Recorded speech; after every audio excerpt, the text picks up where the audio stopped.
tell each other that this day will be the last and tomorrow.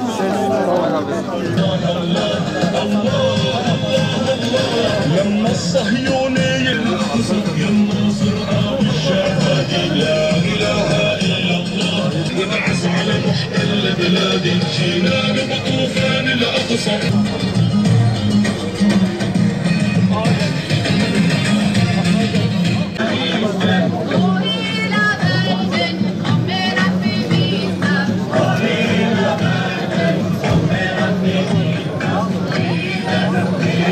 Biz sağlık çalışanları olarak Gazze'de yaşayan katliam ve soykırım girişimi karşısında duyduğumuz derin endişe ve üzüntüyü sizlerle paylaşmak istiyoruz.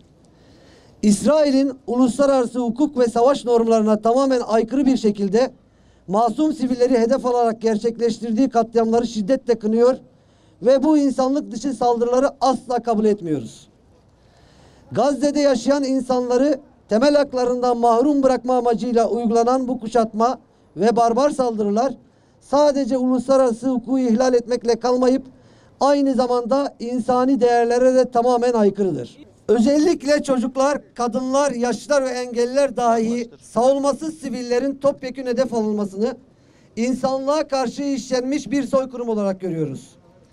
Bu acımasız saldırıların bir an önce durdurulması ve sorumluların uluslararası hukuk önünde hesap vermesi için uluslararası toplumu acil bir şekilde hareket etmeye çağırıyoruz.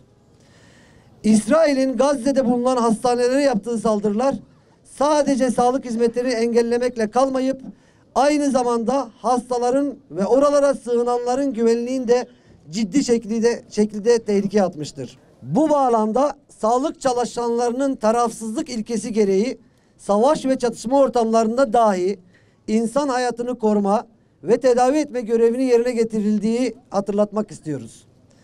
Ancak yaşanan olaylarda hastaneler ve sağlık kuruluşları bilinçli bir şekilde hedef alınmakta, sağlık çalışanları ise saldırılara maruz kalmaktadır.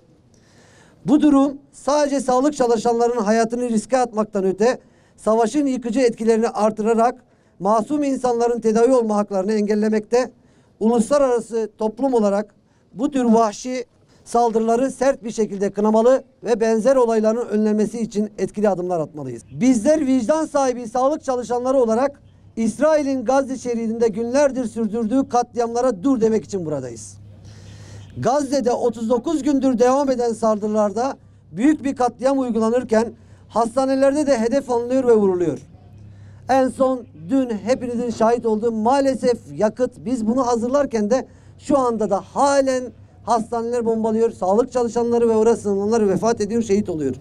Dün sadece yakıt kalmadığı için yeni doğan yoğun bakımda 39 belki onlarca çocuk vefat etti sadece yakıt olmadığı için. Hastanelerde elektrik kesik, ilaç ve medikal malzemeler bitmiş durumda.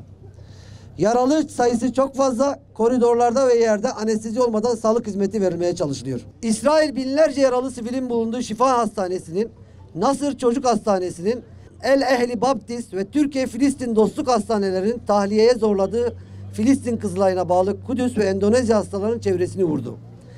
Gazze şeridinin kuzeyindeki Cibaliye'de yer alan El Avda Hastanesi ile Hasta Dostları Hastanesi'nin çevresini hedef aldı ve ambulanslarını vurdu.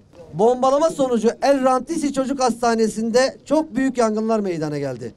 Gazze'de hastanelerin %44'ü çalışmıyor. Gazze'deki 36 hastaneden 16'sının ve 72 temel sağlık hizmeti merkezinin 52'si tamamen kapandı. Bunlar yaşanırken Dünya Sağlık Örgütü Gazze için büyük salgın hastalıkları uyarısında bulundu. Gazze Sağlık Bakanlığı da sağlık durumunun iyice kötüye gittiğini ve büyük salgınlar oluşacağını aktardı. 7 Ekim'den beri 54.866 üst solunum ve Covid enfeksiyonu, 33.551 dizanteri ishal vakası, süt çiği, deri döküntüleri, kızamık hastalıkları yaşandı. 70 kanser hastası ölümle karşı karşıya bulunuyor. 39 bebeğin ise oksijen ihtiyacı karşılanmadığı için ölümle karşı karşıya olduğu söylendi. Bu çocuklar maalesef dün şehit oldular. Üzülerek söylüyoruz ki tablo artık çok vahim. Tamamen bombardıman altında olan Gazze'de artık güvenli hiçbir yeri yok. Yaralılar, savaşta ailesini kaybeden çocuklar ve on binlerce kadının sığındığı hastaneler hedef alınıyor. Buradan doktorlar, sağlık çalışanları ve vicdanlı insanlar olarak çağrımız artık bu soykırımın durdurulmasıdır. Katliam dursun, sivilleri katletmekten, buna karşı sessiz kalmaktan vazgeçin. Artık sorumlu sadece İsrail ve bunun parçası olan devletler, kurumlar değildir. Şimdi sorumluluk tüm kurumlar, tüm devletler, tüm liderler, tüm halklar ve tüm bireylerdir. Buradan çağrımız tüm insanlara, tüm insanlığa. Hepimiz biz doktorların, sağlık çalışanların yaptığı gibi sesimizi yükseltelim. Orada küçük bir alanda adeta cehennemi yaşayan ve katledilen insanlar için ses olalım. Hep birlikte bu katliamı durduralım. Hastanelerin bombalanması ve sağlık çalışanlarının hedef alınması uluslararası hukukun ciddi bir ihlalidir. Ve sorumluları adalet önünde hesap vermelidir.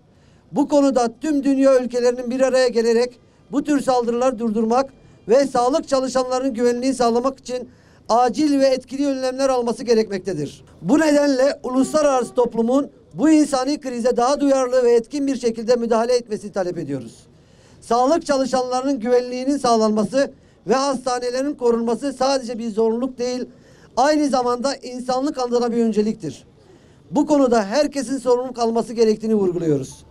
Meslek onurunu koruyarak hastanelerden ayrılmayan, kendi canları pahasına hastaların sağlığını korumaya karar vererek görevlerini devam eden, tüm tehditlere ve engellemelere rağmen önlüklerini asmayan sağlık görevlilerine Dicle Üniversitesi doktorları ve sağlık çalışanları olarak yürekten teşekkür ediyoruz. Zulme karşı omuz omuza!